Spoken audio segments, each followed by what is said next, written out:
DJ Sibin 2 ആഴ്ചത്തെ big boss Malayalam season 6 പൊറുതിയൊക്കെ കഴിഞ്ഞ് നാട്ടിൽ ലാൻഡ് ആയിട്ടുണ്ട്.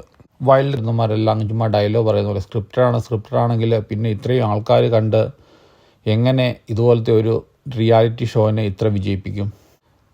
എനിക്ക് തോന്നുന്നത് ഒരു കേരളത്തിലെ ഒരു 70% ആൾക്കാരും ഈ ഏഷ്യാനെറ്റിൻ്റെ ബിഗ് ബോസ് മലയാളം സീസൺ അല്ലെങ്കിൽ ബിഗ് ബോസ് പരിപാടി കാണുന്നവരാണ്.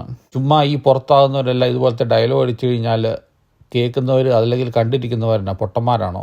ഈ ബിഗ് ബോസ് തുടങ്ങിയപ്പോൾ തൊട്ട് ഇന്നേ ദിവസം വരെ ഒരുമാതിരി എല്ലാ ലൈവും അതുപോലെ തന്നെ മറ്റുള്ളവർ അപ്ഡേറ്റ് ചെയ്യുന്ന എല്ലാം കണ്ടുകൊണ്ടിരിക്കുന്ന ഒരു വ്യക്തിയാണ് ഞാൻ. ഒരു വ്യക്തി ഇപ്പം ഞാനൊരു കണ്ടസ്റ്റൻ്റ് ആണെങ്കിൽ ഞാൻ അതിൻ്റെ അകത്ത് പോയി കഴിയുമ്പോൾ ഫിസിക്കലി ഇമോഷണലി എന്ത് പ്രശ്നം ഉണ്ടായാലും ഞാൻ പിടിച്ചു കിടം. അല്ലാതെ സ്പീക്കർ വലിച്ചെറിയുക, എന്നിട്ട് ചുമ്മാ ഡ്രാമ ക്യാമറ മുന്നിൽ പോയി ഇപ്പോൾ എനിക്ക് പുറത്ത് പോകണം, അതുപോലെ തന്നെ